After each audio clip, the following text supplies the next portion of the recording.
할렐루야.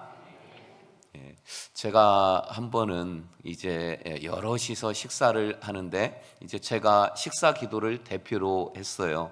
그리고 함께 앉아서 이제 식사들을 하는데 저의 맞은편에 이제 마주 앉아서 식사하는 한 집사님이 저는 이미 식사를 시작을 했고 그리고 집사님과 잠깐 대화를 나누고 식사를 하시는데 이제 기도했다는 거를 이제 까먹으신 거죠. 그리고 다시 잠깐 기도를 하고 식사를 또 시작을 하시려고 하는 거예요.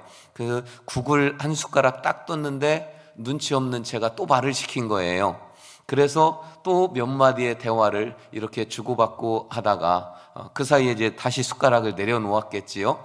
그리고 이제 식사를 시작하려고 하는데 또 식사 기도를 하시는 거예요. 그러더니 내가 아까 기도했지? 이게 아마 생각이 나신가 봐요. 잠깐 움찔하는 그런 모습이 보이더니 그래도 기도가 시작했으니까 계속 식사를 하고 그렇게 3번을 기도를 하고서 식사를 시작하시더라고요. 그래서 제가 집사님 식사 기도 3번 한 거 아세요? 그랬더니 아까 기도하다가 생각났다고 그러면 웃으면서 식사를 한 적이 있습니다. 여러분도 그런 경험들 있으시지요? 이 기도의 습관, 이 거룩한 습관이지요. 하나님은 나를 어떻게 기억하실라나요? 하나님은 노아를 어떻게 평가하고 기억하시냐면은 오늘 우리가 보았던 본문 바로 앞에 보니까 9절에 이것이 노아의 족본이라 하시면서 노아는 의인이요 당대의 완전한 자라 그는 하나님과 동행했다. 그러니까 하나님이 노아를 평가하실 때 그는 의인이고 당대에 그 시대에 완전했고 하나님과 동행한 사람이다. 이렇게 노아를 기억하셨어요. 식사 기도를 3번씩 하는 사람이구나 이렇게 기억하실 수도 있겠지요. 그런데 그 시대에 하나님은 세상에 대해서는 그럼 어떻게 평가를 하셨냐? 12절에는 이렇게 말씀하십니다. 하나님이 보신즉 땅이 부패하였으니 이는 땅에서 모든 혈육 있는 자의 행위가 부패함이었더라. 땅이 부패했대요. 썩었대요. 근데 왜 땅이 썩었냐? 모든 사람이 다 썩었기 때문에 땅도 썩었다고 그 시대에 대해서 하나님은 평가를 하십니다. 이 부패라는 단어가 저 한 구절에 2번이나 나옵니다. 부패는 히브리 원어로 살펴보았더니요 수아하트라고 하는 게 근데 부패하다, 파괴하다, 멸망시키다 이런 뜻이에요. 그러면 그 시대 사람들이 다 파괴하고 멸망시켰는데 무엇을 파괴하고 멸망시켰냐? 첫째는 그들이 누리고 있는 하나님의 축복을 다 파괴했대요. 두 번째는 하나님의 축복이 오는 길목이 있는데 그 길을 다 파괴했습니다. 세 번째는 위험할 때 하나님께 피하는 그 길이 있는데 그 길도 파괴했다는 거예요. 그래서 저들이 멸망을 받은 겁니다. 노아 시대의 대홍수로 하나님이 세상을 심판하셨어요. 그 시대에 모든 사람들이 피할 수 있는 길이 있는데 그 길을 다 파괴했어요. 피할 수 없었어요. 단 한 사람 노아만은 피할 수 있는 길, 축복이 오는 길, 그 길을 파괴하지 않은 사람이에요. 부패하지 않은 사람 딱 노아 한 사람이어서 노아와 그 방주에 타고 있는 그의 가족들만 멸망을 피할 수 있었던 겁니다. 오늘날 교회를 노아의 방주다 이렇게 표현을 합니다. 그리고 또 우리 각 사람이 교회라고 말해요. 그래서 우리가 노아의 방주이고 우리 교회가 노아의 방주인 겁니다. 그래서 우리와 또 교회는 구원으로 안내하는 길을 안내해 주어야만 하는 것이고 축복이 오는 길이 무엇인지를 알려주고 안내해 주는 그 사명이 노아의 방주에 있었던 것처럼 오늘날 우리 교회와 우리에게 이 사명이 있다는 거예요. 그래서 오늘은 노아의 방주에 관련해서 좀 말씀을 살펴보고 은혜를 나누려고 합니다. 이런 사명을 감당하려면 방주에 먼저는 없었던 것이 있대요. 노아의 방주에는 중요한 것 두 가지가 없었는데 그 첫 번째가 뭐냐? 방향키가 없었습니다. 방향키가 뭡니까? 어디로 갈지 이 방향을 정하는 거예요. 노아의 방주에는 이것이 없었습니다. 온 세상이 다 물로 잠겨버렸어요. 마지막 가장 높은 산까지도 다 물에 잠겼습니다.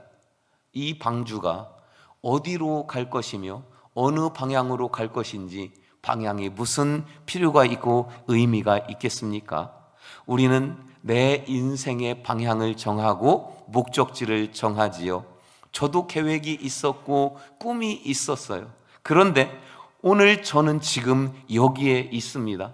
저의 꿈도 아니었고 저의 목적지도 아니었고 방향도 전혀 아니었습니다. 하나님께서 인도하셔서 여기까지 오기까지 저는 많은 시행착오도 있었고 실패도 좌절도 그 인생의 우여곡절이 있었습니다. 우리 인생의 방향과 목적을 누가 정합니까? 여러분이 정합니까? 아니에요. 내 인생 내 거라고 내가 정한다고 그 교만이 목에까지 차올랐었던 노아 시대의 그 모든 사람들, 심판의 물이 목에까지 차올라도 노아의 방주의 문을 두드리지 않았고 거기로 피하지 않았어요. 결국은 다 멸망하고 말았던 것입니다. 노아는 방향키가 없는 하나님의 설계도를 받아서 방향키도 없이 방주를 만들었던 겁니다. 여러분, 우리 인생의 방향 내가 정하는 것 아니에요. 물이 하늘에서 내려오고 땅에서 솟구치고 천지가 요동해도 그 속에서 방향키조차도 없는 그 방주, 하나님께서는 안전하게 보호해 주셨고 지켜주셨고 마침내 축복의 땅으로 인도해 주셨음을 우리는 기억해야 합니다. 여러분, 우리는 마른 막대기와 같은 존재예요.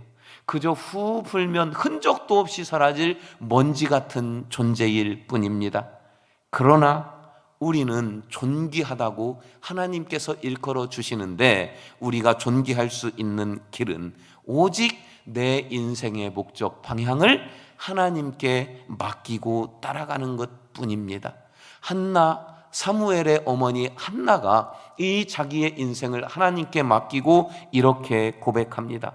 여호와는 죽이기도 하시고 살리기도 하시며 수월에 내리기도 하시고 거기에서 올리기도 하시는도다. 여호와는 가난하게도 하시고 부하게도 하시고 낮추기도 하시고 높이기도 하시는도다. 가난한 자를 진토에서 일으키시며 빈궁한 자를 거름더미에서 올리사 귀족들과 함께 앉게 하시며 영광의 자리를 차지하게 하시는도다. 땅의 기둥들은 여호와의 것이고 하나님께서 기둥 그 위에 이 세계를 세우셨도다. 세계가 기울어지고 넘어지고 어느 쪽으로 가는 것 다 하나님께 있다. 한나가 이렇게 고백하고 있습니다. 이 한나의 고백이 여러분의 기도요.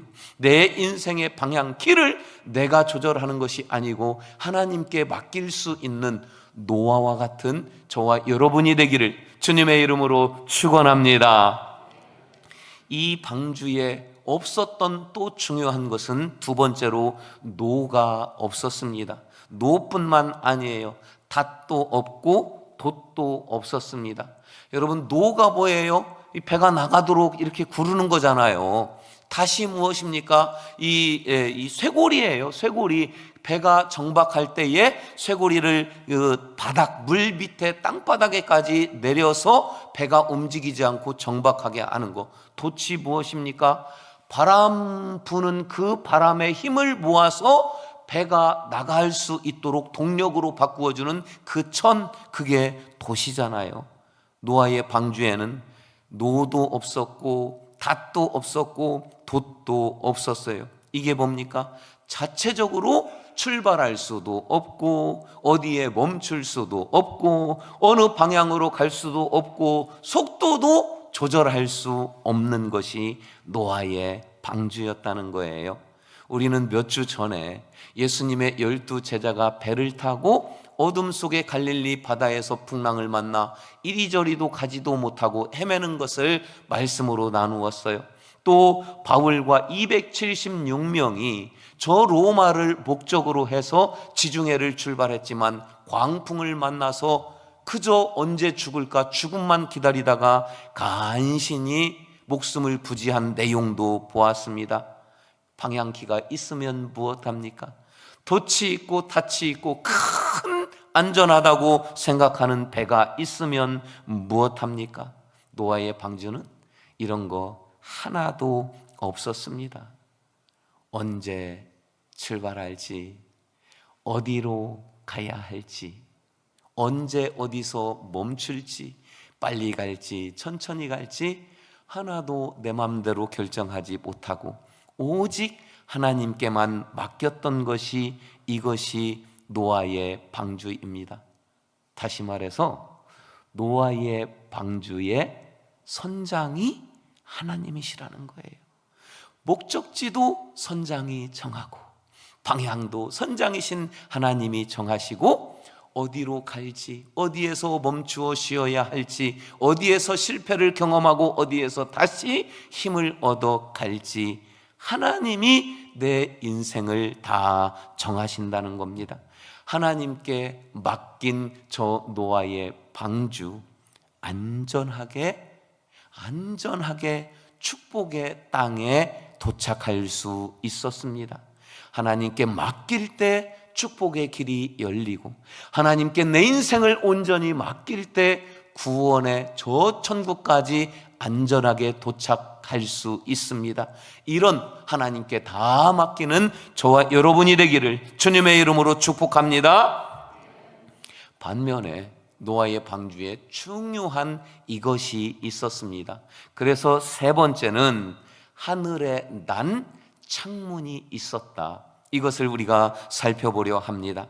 오늘 본문 16절 말씀을 다 같이 읽으십니다.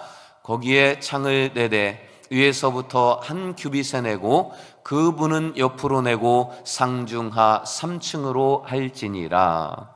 하나님께서 노아의 방주 설계도를 주셨어요. 노아의 방주는 300규빗 150m의 길이입니다. 그 폭은 50규빗 25m의 폭입니다. 그 높이는 30규빗 25m의 높이입니다. 자, 죄송합니다. 15m의 높이입니다. 15m의 높이를 상중하 3층으로 하고 맨 꼭대기 15m 꼭대기에서 한 규빗인 50cm 정도 내려서 창문을 내라고 자세히 설계도를 주셨습니다. 그러니까 그 나머지 밑으로는 전부 다 고페르 나무로 만들고 역청으로 칠해서 완벽하게 방수를 했다는 얘기거든요. 공기가 들어오는 문은 15m 꼭대기에서 50cm 내려온 그 창문이 유일하게 공기가 들어오는 곳입니다. 그리고 빛이 들어오는 곳도 사방이 어둠으로 박혀 있지만 빛도 유일한 15m 꼭대기에 있는 그 창문을 통해서 빛도 들어옵니다. 이런 구조였어요. 창세기 7장 11절을 통해서 그때의 상황을 다시 한번 우리가 함께 읽으십니다. 노아가 600세 되던 해 둘째 달 곧 그 달의 11의 날이라. 그날에 큰 기쁨의 샘들이 터지며 하늘의 창문들이 열렸다. 기쁨의 샘이 터지고 하늘의 창문이 열려서 온 세상이 물에 잠겼어요. 이 근거가 창세기 1장에 있습니다. 하나님께서 천지를 창조하실 때예요. 그때 창세기 1장 7절 하나님이 천지를 창조하실 때에 창세기 1장 7절이요. 하나님이 궁창을 만드사 궁창 아래의 물과 궁창 위의 물로 나뉘게 하셨다. 이게 둘째 날에 창조하실 때 물이 제멋대로 막 날아다니고 도망다니고 막 그랬었어요. 그런데 질서가 없었는데 하나님이 궁창 공간을 만드시고 궁창 위에 물을 저장하시고 궁창 아래 땅 아래에 물을 저장하셨어요. 이 물들이 노아의 홍수 때에 하늘의 창문이 열려서 하늘에서 쏟아붓습니다. 땅에 구멍이 열려서 그래서 땅에서도 솟구쳐 올라옵니다. 순식간에 온 세상에 이 물들로 가득 채워지게 됐던 거예요. 이게 이 노아의 홍수 때에 하나님이 궁창 위의 물, 궁창 아래의 물을 터뜨리신 거예요. 그리고 창조과학회 이 과학자들은 그때에 지각 변동이 있었다. 대륙이 막 흔들리고 움직였다는 거예요. 그리고 지각 변동이 있으면 지진이 필수로 따라오게 되어 있습니다. 지진이 있다는 것은 엄청난 굉음도 들립니다. 홍수가 났어요. 다 물로 덮였어요. 하늘에서 쏟아져요. 땅에서 솟구쳐 올라요. 지각 변동이 일고 지진이 일어났어요. 굉음이 일어나요. 노아는 어디 있습니까? 사람들 다 죽었어요. 노아와 그의 가족들, 그리고 그 방주에 탄 짐승들만 배에 방주 안에 있었는데 진흙으로 다 막아서 방수 처리 다 했어요. 어둡고 깜깜해요. 이상한 굉음 소리가 들려요. 얼마나 두려웠겠습니까? 얼마나 두려웠겠습니까? 깜깜한 어둠 속에 덩그러니 떠 있는 배, 갑판도 없습니다. 오직 빛이 들어오는 구멍은 15m 위에 있는 하늘을 바라보면 그 창으로 빛이 들어오고 공기가 들어오는 거예요. 노아의 가족들은 그저 천장 하늘 창문만 바라보았다는 거예요. 여러분, 이것은 모든 소망을 하나님께 두라는 의미입니다. 여러분의 인생의 창은 어디에 있습니까? 세상에 향해 있습니까? 하늘을 향해 있습니까? 여러분 인생의 소망은 어디에 있습니까? 고작 100년 살고 끝날 이 인생입니까? 영원한 천국에 소망을 두고 있습니까? 부디 하늘을 향하여 창문을 내고 하나님만 바라보는 여러분들이 되시기를 축원합니다. 성경에 이런 사람이 있었어요.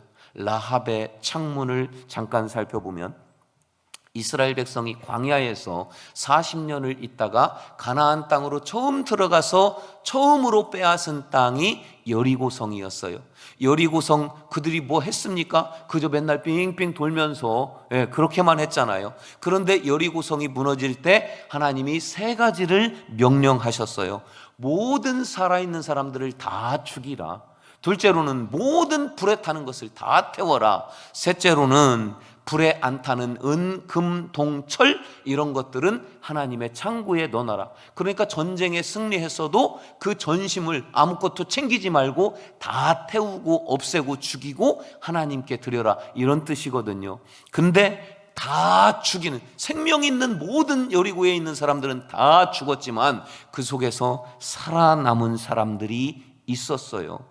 여호수아 2장 15절과 18절과 21절 보니까 라합이 그들을 창문에서 줄로 달아내리니 그의 집이 성벽 위에 있으므로 그가 성벽 위에 거주하였습니다. 18절은 우리가 이 땅에 들어올 때에 우리를 달아내린 창문에 이 붉은 줄을 메고 내 부모와 형제와 내 아버지와 가족을 다 내 집에 모으라. 21절은 라합이 이르되 너희 말대로 할 것이라 하고 그들을 보내어 가게 하고 붉은 줄을 창문에 매 다니라.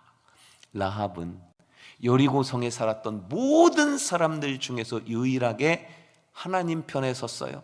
그래서 창문으로 하나님의 사람들을 구출해 냈어요. 그랬더니 창문에 붉은 줄을 달아내면 다 죽이더라도 그 집에 있는 사람들은 살려주겠다. 라합의 집에 모여있는 사람들은 이 창문의 은혜로 살 수 있었습니다. 다니엘의 창문도 있어요.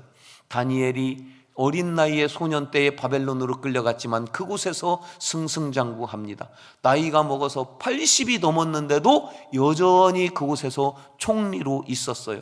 그러니까 정적들이 생기지요. 그래서 다니엘을 죽이려고 음모를 짭니다. 그들이 짠 음모가 지금부터 30일 동안만 한시적으로 왕이 아닌 다른 어떤 신에게라도 기도를 하는 사람이 있으면 그 사람은 굶긴 사자굴에다가 던지게 하자. 이걸 법으로 만들었는데 30일 동안 만에 한시적인 법이었어요. 제가 이름을 붙여봤더니 한시적 종교행위 금지법. 요즘도 좀 비슷한 법 만들려고 하는 것 같아요. 자, 이 법을 어겨서 다니엘은 이 법이 딱 효력이 발동되는 날 어떻게 합니까? 다니엘 6장 10절을 우리 함께 읽으십니다. 다니엘이 이 조서에 왕의 도장이 찍힌 것을 알고도 자기 집에 돌아가서는 윗방에 올라가 예루살렘으로 향한 창문을 열고 전에 하던 대로 하루 3번씩 무릎을 꿇고 기도하며 그의 하나님께 감사하였더라. 기도하면 나도 총리지만 사자굴에 던진다는 것을 알았어요. 그러나 하나님을 향한 창문을 열고 다니엘은 또 기도합니다. 그래서 다니엘이 붙잡혔어요. 사자굴에 넣어야 하는데 다리오 왕이 다니엘을 너무 사랑합니다. 아침부터 저녁까지 하루 종일 고민합니다.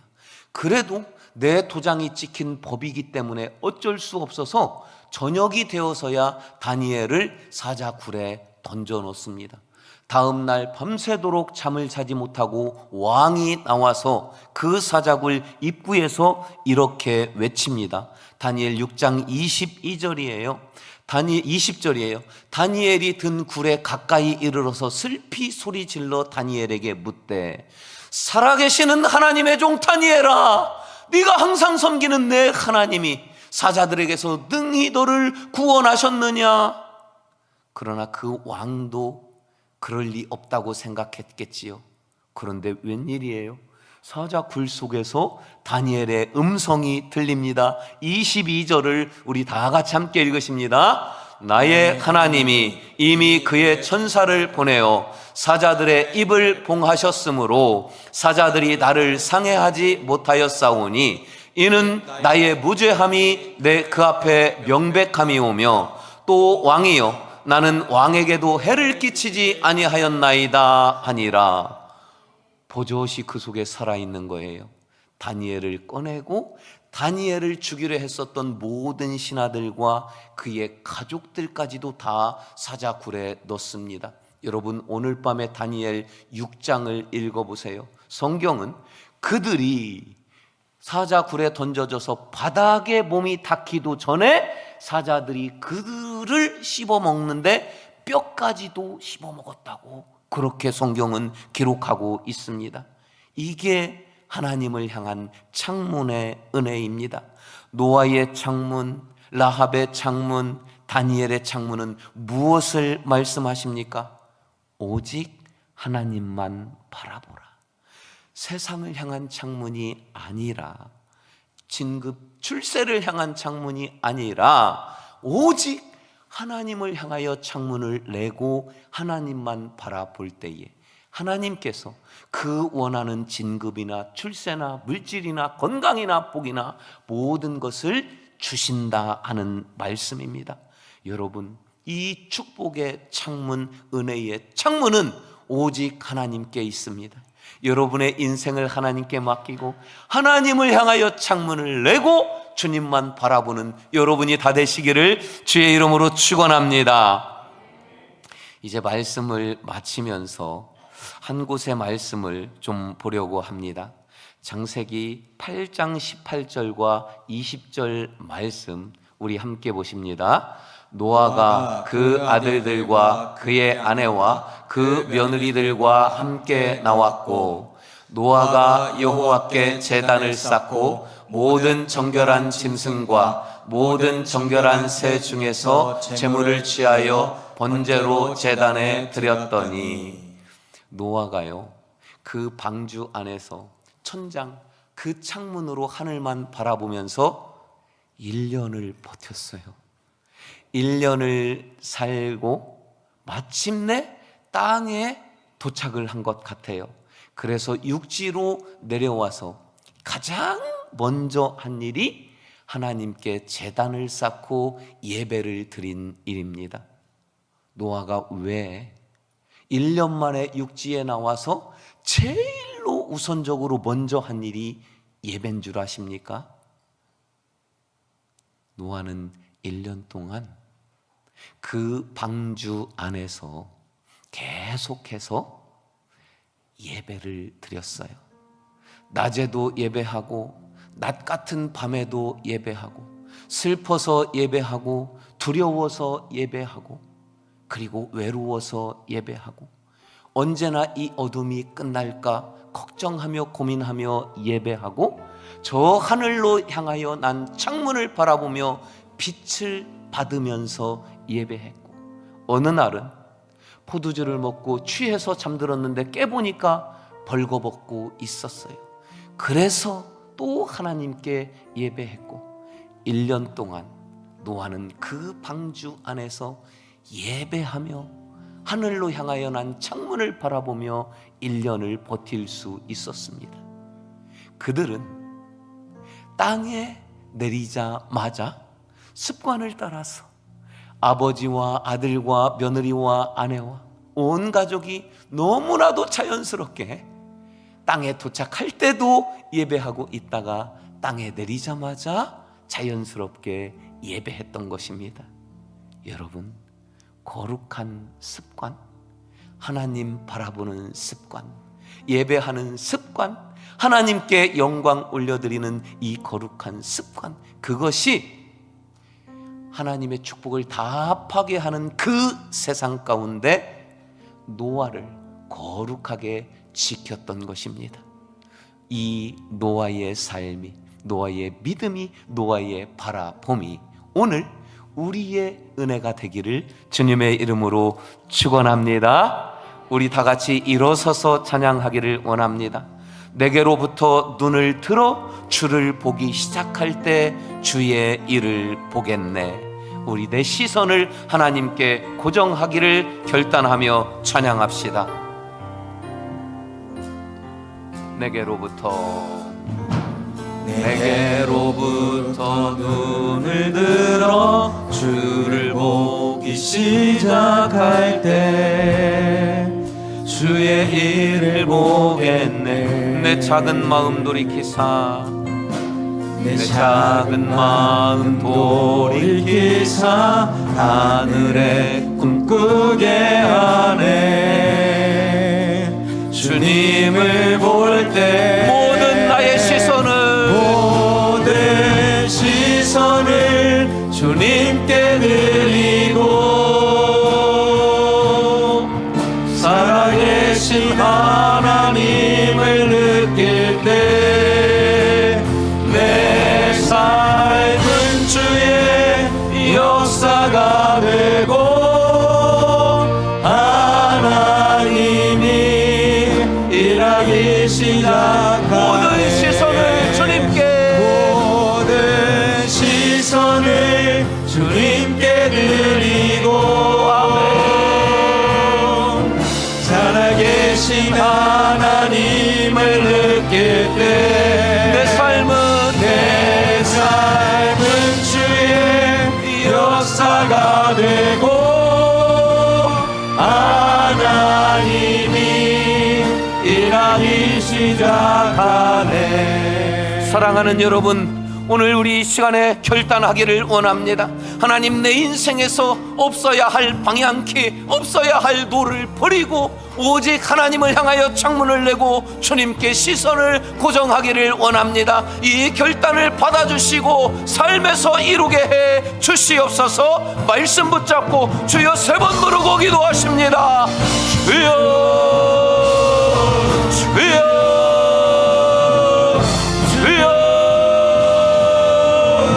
하나님, 지금까지 나의 인생은 아버지 하나님 내 인생의 방향키가 내게 있는 줄 알았습니다. 아버지 하나님, 이제 내 인생의 방향키를 하나님께 드리기를 원합니다. 내 인생의 목적도, 내 인생의 방향도, 내 인생의 속도도, 내 인생의 심범음도 모든 나의 인생을 하나님께 의탁합니다. 주여, 나를 책임져 주시옵소서. 아버지 하나님을 향하여 창문을 내고 하나님만 바라보며 나가기를 원합니다. 주여, 우리의 결단을 받아주시옵소서. 아버지 하나님, 이 말씀이 내게 결단이 되고 내 삶이 되게 하여 주시옵소서. 모든 시선을 주님께, 하나님께